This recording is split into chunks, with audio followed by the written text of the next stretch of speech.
Hi, welcome back to official Akhtar Rahman sir YouTube channel. एक नए video में आपका फिर से बहुत बहुत वेलकम है। दोस्तों, आज के इस वीडियो में हम टीएटी परीक्षा को लेकर कुछ बातें करेंगे। जिस तरीके से कल आपको एग्ज़ाम देनी है रविवार के दिन 10 नवंबर को, पेपर 1 और पेपर 2 की बात हम यहाँ पर कर रहे हैं दोस्तों। तो आप अगले 24 घंटे में अगर आप कितना भी पढ़ लोगे तो उतनी पढ़ाई आपकी नहीं हो पाएंगी, क्योंकि आपने जो इसके पहले पढ़ा है वही काफ़ी है। क्योंकि अगर आपने पढ़ा है तो ठीक है, आपको पेपर में जो है ना सवाल के जवाब जो है आसानी से नज़र आ जाएंगे। लेकिन अगर आपने नहीं पढ़ा है या कम पढ़ा है, या फिर अगर आप तुक्के वाली ट्रिक को देखना चाहते हैं, तो थोड़ा हम उसके बारे में आपको इस वीडियो के माध्यम से बता देंगे। वीडियो में आगे बढ़ने से पहले चैनल पे नए हो तो प्लीज़ चैनल को सब्सक्राइब कर लीजिए, साथ ही साथ बेल नोटिफिकेशन को ऑन कीजिए ताकि आपको आने वाले वीडियोस के नोटिफिकेशन जो है वो आसानी से मिल पाए। और दोस्तों, अगर आप हमसे जुड़ना चाहते हो तो डिस्क्रिप्शन में जाकर आपको हमारे टेलीग्राम और व्हाट्सएप ग्रुप को ज्वाइन कर लेना है, जहां से आपको तमाम शासन निर्णय और परिपत्रक जो है वो वक्त वक्त पर देखने के लिए मिलेंगे। तो चलिए बढ़ते हैं वीडियो में आगे। अब यहाँ पर बात हम करेंगे कि आप एग्जाम में तुक्का किस तरीके से लगा सकते हैं, क्योंकि आपको पता है, आपको क्या पता है कि मतलब जिस तरीके से आपने पढ़ाई की है तो आप लोगों को तुक्के विक्के देखने की कोई जरूरत नहीं। लेकिन अगर आप लोग कम पढ़े हैं या आप लोगों ने उतनी पढ़ाई करने का मौका आपको नहीं मिला है, किसी वजह से हाउसवाइफ है, कोई टीचर है, कोई जॉब पर है, कोई किस तरीके से, तो मैं आपको बताऊंगा कि अब तुक्के किस तरीके से लगाए जाते हैं परीक्षा में। खास करके महाराष्ट्र शिक्षक पात्रता परीक्षा की बात हम यहाँ पर कर रहे हैं। आप तुक्के किस तरीके से लगाएंगे, कुछ एग्जाम्पल देकर मैं आपको समझाने की कोशिश यहाँ पर करूंगा। देखिए, सबसे पहले बाल मानस शास्त्र और अध्यापन शास्त्र की हम बात करते हैं, सीडीपी की बात करते हैं, तो मैंने कई वीडियो में आपको बताया कि जो भी नेगेटिव सेंटेंस होते हैं वो नेगेटिव सेंटेंस को छोड़कर जो है आपने जवाब लगाना है। और अगर पूछा गया है कि इनमें से कौन सा सही नहीं है तो वो नेगेटिव वाला सही नहीं होगा। ये बात आपने यहां पर ध्यान रखनी है। आगे देखेंगे आपके पास में, देखिए कुछ यहां पर लेकर आया हूं, देखेंगे आप यहां पर देखिए एक सवाल जो है बाल मानस शास्त्र वो अध्यापन शास्त्र का है। यहां पर यह सवाल आपके लिए आसान हो सकता है, मुश्किल हो सकता है, उससे मुझे कोई लेना देना नहीं है। लेकिन मैं आपको बता रहा हूं कि आप इस सवाल का जवाब किस तरीके से हल कर सकते हैं। अगर आपको नहीं आता है, नहीं आता और आपको तुक्का लगाने, देखिए तुक्का लगाना मतलब एबीसीडी कर देना नहीं होता है। तुक्का एक तरीके की पढ़ाई होती है, एक तरीके का जजमेंट होता है आपका कि आपने किस तरीके से पढ़कर गए। मैं आपको इस सवाल के जरिए से समझता हूं, 4 सवाल बताऊंगा मैं आपको। देखेंगे सबसे पहले यहां पर सवाल पूछा जा रहा है कि मानसिक संघर्ष कमी करण्यासाठी खालीलपैकी कोणता पर्याय उपयुक्त नाही। देखिए, मानसिक संघर्ष को लेकर यहां सवाल पूछा गया है और बताया गया कि 4 पर्याय दिए गए, उसमें से कौन सा पर्याय जो है वो बेहतर नहीं होगा, कि वो उपयुक्त नाही, अशा प्रकारे या ठिकाणी प्रश्न विचारलेला आहे। 4 ऑप्शन आपल्याला इथे दिलेला आहे। संघर्षाच्या कारणापासून अलिप्त राहावे, संघर्षाची नेमकी कारणे शोधावी, वगळलेल्या गोष्टीबद्दल विचार करावा, किंवा मोठ्या व्यक्तींचा सल्ला घ्यावा। अशा प्रकारे आपल्याला 4 ऑप्शन या ठिकाणी दिलेले हैं। तो देखिए 4 ऑप्शन आपको यहां पर दिए गए और यहां पर 4 ऑप्शन आपको नजर भी आ रहे हैं, लेकिन यहां पर क्या पूछ रहा है कि उपयुक्त नहीं है। अब उपयुक्त नहीं है तो हमने सबसे पहले क्या करना है, अपना माइंड ऐसी जगह पर यूज करना है, अपना माइंड ऐसी जगह पे चलाना है। देखिए, अब यहां से हम कुछ चीजों को जो है ना, 4 ऑप्शन आपके पास होते हैं, 4 में से मैं आपको बता रहा हूं 70 से 75 बार ऐसा होता है कि आपको 2 ऑप्शन में कंफ्यूजन होता है, 4 ऑप्शन में आपको किसी तरीके का कोई कंफ्यूजन नहीं होता है। तो देखिए यहां पर क्या बता रहा है कि जो संघर्ष के कारण है उससे किस तरीके से इंसान को, उसमें से कौन सा उपाय जो है वो उपयुक्त नहीं है। तो देखिए, मोठ्या व्यक्तींचा सल्ला घ्यावा बरोबर असणार है, क्योंकि अपने बड़े से अगर इंसान का आप सल्ला लोगे, उनका मार्गदर्शन लोगे, तो बिल्कुल आपकी समस्या से जो है निराकरण आपको हो जाएगा। तो ये एक सही हो जाता है। साथ ही साथ ऑप्शन क्रमांक 2 देखिए आप, संघर्षाची नेमकी कारणे शोधावी। यहां पर बताया जा रहा है कि संघर्ष के जो नेम के कारण है वो यहां पर आपको ढूंढ लेने। तो 2 चीजें हो जाती है। आपको पता है कि यार उपयुक्त, ये तो उपयुक्त है, उपयुक्त नहीं है यहां पर पूछा गया है, लेकिन ये 2 जो कारण है ये तो उपयुक्त है, 100% उपयुक्त है। तो इसको आप क्या कर देंगे, इसको आप जो है अपने ऑप्शन में से डायरेक्ट हटा देंगे, इसको आप अपने ऑप्शन में से डायरेक्ट हटा देंगे। ये तुक्का मारने का ट्रिक होता है। तुक्का मारने का ट्रिक चितपट और एबीसीडी नहीं होता है, मैं आपको बता रहा हूं। ये तुक्का लगाने का ट्रिक होता है, तुक्का एक तरीके की पढ़ाई होती है। अब आपके पास बचे हैं 2 ऑप्शन। अब 2 ऑप्शन आपके पास यहां पर बचे और सवाल है कि मानसिक संघर्ष कमी करण्यासाठी खालीलपैकी कोणता पर्याय उपयुक्त नाही, उपयुक्त नाही। तो देखिए, वगळलेल्या गोष्टीबद्दल विचार करावा किंवा संघर्षाच्या कारणापासून अलिप्त राहावे, ये 2 ऑप्शन आपके पास यहां पर दिए गए।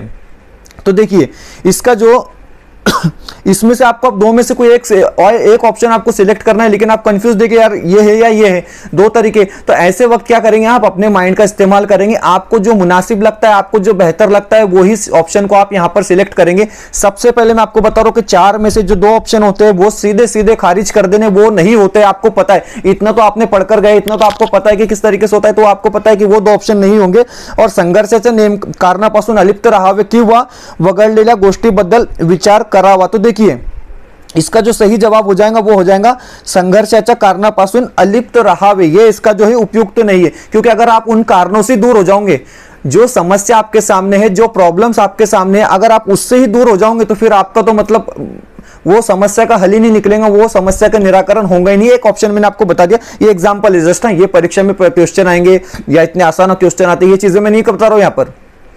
यहां पर मैं आपको बता रहा हूं कि तुक्का किस तरीके से लगाया जाता है। तुक्का लगाने के लिए दिमाग का बड़ा इस्तेमाल यहां पर करना होता है। चलिए वीडियो को थोड़ा पूरा देख लेना, मैं आपको अच्छी अच्छी चीजें यहां पर बताऊंगा। अब दूसरी चीज आप यहां पर देखेंगे, दूसरी चीज यहां पर बताई जा रही है कि अनुराग या शब्दाचा समानार्थी शब्द कोणता, असा प्रश्न या ठिकाणी विचारलेला आहे। मराठी भाषेचा हा प्रश्न आहे की अनुराग या शब्दाचा समानार्थी शब्द कोणता।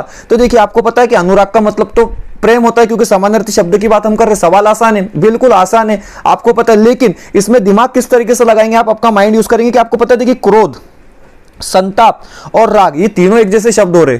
क्रोध, संताप और राग जो है ये तीनों गुस्से के एक प्रकार के समानार्थी शब्द हो जा रहे। तो आपको यहां पर प्रेम जो है वो अलग नजर आ रहा है, यहां पर प्रेम आपको अलग नजर आ रहा है, तो डेफिनेटली इसका आंसर जो है वो प्रेम ही होगा। क्योंकि अगर आपको गुस्से वाली कोई चीज यहां पर बतानी है तो आप क्रोध है, संताप है, राग है, तो तीनों तो समानार्थी शब्द एक दूसरे के हो रहे, लेकिन चौथा जो प्रेम यानी मोहब्बत जो है वो हमको अलग नजर आ रहा है, तो वो हमारा सही जवाब यहां पर हो जाएगा। ये एक तरीका होता है, क्योंकि चार में से एक ऑप्शन आपको बिल्कुल अलग नजर आ रहा है और तीन ऑप्शन आपको एक जैसे नजर आ रहे हैं, तो जो अलग वाला ऑप्शन आपको नजर आ रहा है वो आपका जवाब होगा। ये दूसरा तरीका हो जाता है तुक्का लगाने का। उसके बाद सवाल नंबर 3 आप देखेंगे, देखिए सवाल नंबर 3, ये सवाल नंबर 3 है, हमने यहां से इसको राज्यशास्त्र से या समाजशास्त्र से लिया है। इसके बारे में भी आप देखेंगे कि घटक राज्यातील विधानसभा निवडणुका पार पाडण्याची जबाबदारी डैश डैश यांची असते। अब देखिए सिंपल सी चीज है, मैंने आपको बताया कि 4 में से हमको कितने कट करने, 4 में से हमको 2 ऑप्शन कट करने। तो यहां पर पूछा जा रहा है कि घटक राज्यातील विधानसभा निवडणुकी पार पाडण्याची जबाबदारी यांची असते। सिंपल सी चीज है, एक सिंपल सी चीज है कि विधानसभा तो निवडणूक कराएंगे नहीं, आपको पता है विधानसभा यानी इतना नॉलेज एज ए टीचर हमको होना चाहिए कि विधानसभा निवडणूक करा सकती है, नहीं करा सकती, आपको पता है। राज्य मंत्रिमंडल ने कब से चुनाव कराने लग गए, तो ये भी आपको पता है कि ये दो चीजें तो नहीं है यार, कि मंत्रिमंडल भी जो है वो चुनाव नहीं करा सकता और विधानसभा भी जो है वो निवडणूक नाही करा सकते। आता आपल्यापाशी इथे 2 ऑप्शन उरलेले आहेत। कोणते 2 ऑप्शन आहे हे बघा, एक मिनिट, राज्यपाल आणि निवडणूक आयोग। तर हे बघा निवडणूक आयोग आणि राज्यपाल बहुत टफ चैलेंज है कि आपको 2 में से किसी एक को सिलेक्ट करना है। पता है आपको कि निवडणूक आयोग जो है वो इलेक्शन तो निवडणूक आयोग ही कराता है, निवडणूक आयोग ही कराता है, लेकिन यहां पर क्या होगा, इसका जवाब जो हो जाएगा वो राज्यपाल हो जाएगा। इसका जवाब क्या हो जाएगा, राज्यपाल हो जाएगा। तो ये चीजें आप याद रखेंगे कि कुछ चीजों में ना आपको सीधे से मैं बता रहा हूं कि 2 ऑप्शन जो होते हैं उसको खारिज कर देना होता है। एक आखिरी ऑप्शन मैं आपको बता देता हूं, उसके बाद थोड़ा वीडियो में बने रहेंगे, कुछ और चीजें मैं आपको यहां पर बताऊंगा। देखिए पर्जन्य परिजन, अब इस तरीके से हिंदी का हमने एक प्रश्न यहां पर लिया है। अब ये शब्द युग्म का कौन सा जोड़ा सही है वो आपको बताना। एक सिंपल सी ट्रिक है, पर्जन्य और परिजन। हमको नहीं पता पर्जन्य क्या है, हमको नहीं पता पर्जन्य क्या है, ठीक है, लेकिन हमको पता है परिजन क्या है। हमको क्या पता है, हमको पता है परिजन क्या है। परिजन हमारे नातेवाईक है, हमारे घर वाले हैं। परिजन कौन है, हमारे परिवार के लोग हैं। तो आपको पता है यहां पर परिवार के लोग आपको कहां नजर आ रहा है, आप देखिए परिवार के लोग आपको ऑप्शन नंबर 4 में नजर आ रहा है। अगर पर्जन्य का ऑप्शन आपको नहीं भी पता है तो आपका जवाब हो जाएगा मेघ और परिवार के लोग।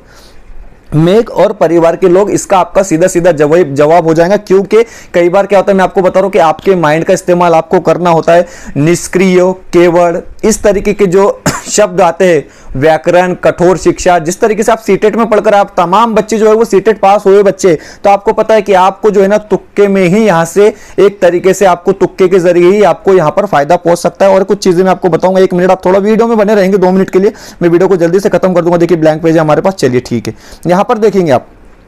अब आपका अगर समझो, मैं एक एग्जांपल के लिए ले रहा हूं, उर्दू के बच्चे, इंग्लिश के बच्चे, हिंदी, मराठी, जो भी लैंग्वेज है, पहली लैंग्वेज हम हिंदी ले लेते हैं, ठीक है। आपकी पहली लैंग्वेज कौन सी है, आपकी पहली लैंग्वेज हिंदी है, आपकी दूसरी लैंग्वेज मराठी है, ओके। पहली हिंदी है, दूसरी मराठी है, तीसरा आप सीडीपी समझ लेंगे, ओके, सीडीपी कंपलसरी है। ये तीन चीजें हमारे पास होगी, ओके। तो आपको हिंदी में मैक्सिमम 15 नंबर तो आएंगे। देखिए कितना भी अगर बच्चा खराब है, कितना भी बच्चा खराब है तो उसको 15 नंबर से कम नंबर नहीं आएंगे। मराठी में भी आपको 15 नंबर आएंगे, डेफिनेटली आएंगे। और सीडीपी में भी आपको 14-15 नंबर जो है वो जैसे तैसे मिल ही जाते हैं। तो ये स्कोर बन जाता है हमारा 45।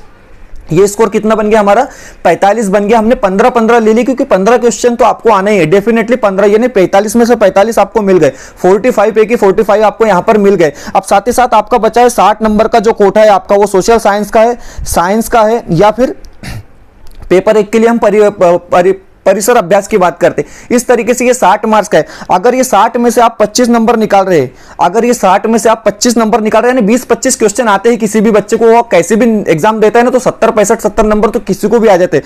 तो ये 45 और ये 25, देखिए ये 45 और ये 25, यानी ये कितने नंबर हो जाते हैं आपके? ये हो जाते हैं 0 7 70, ये हो जाते हैं आपके 70 नंबर। 70 नंबर। अब हमको यहां से 20 मार्क्स का फासला तय करना है। अगर कैटेगरी में है तो सिर्फ 13 या 12-13 नंबर का, तो ये 70 नंबर आपके पास यहां पर रह जाते। तो देखिए अब यहां पर आपको 80 में से सिर्फ 20 नंबर निकालने हैं। 80 में से 20 तुक्के आपको सही लगाने हैं। 80 में से सिर्फ 20 तुक्के आपको सही लगाने। मैं बता रहा हूं, हर बच्चे को जो है 10 से 12 क्वेश्चन आते हैं हर पेपर, हर विभाग के अंदर। ऐसा नहीं होता है कि किसी को कुछ भी नहीं आ रहा है। हर बच्चे को 10 से 12 क्वेश्चन आते हैं। तो तुक्के पर आप बहुत ज्यादा डिपेंड करते हैं, क्योंकि आपको मैं बता रहा हूं 70 सवाल ऐसे आएंगे, 70 सवाल 150 में से ऐसे आएंगे जिसमें आपको 1 या 2 ऑप्शन में कंफ्यूजन रहेगा। ये 2 में से 1 है। अगर आप यहां पर चितपट भी करते, अगर आप अपनी किस्मत भी यहां पर आजमाते, तो मैं आपको बता रहा हूं 70 में से 25 से 30 बार आपका तुक्का सही लगेगा। 70 में से 25 से 30 बार आपका तुक्का सही लगेगा। अगर आपने पढ़ा हो, अगर पढ़ा हो, तो मैं आपको बता रहा हूं कि 70 में से 40 बार आपका तुक्का सही लगेगा। तो देखेंगे आप 70 और 25, इस तरीके से हमारे ये टोटल 95 मार्क्स हो रहे हैं। इस तरीके से हमारे ये टोटल 95 मार्क्स हो रहे हैं। और इस तरीके से आप जो है तुक्कों का इस्तेमाल कर सकते हैं। मैं आपको बता रहा हूं कि 2 ऑप्शन को सीधे खारिज करना है, क्योंकि 2 ऑप्शन होते नहीं है।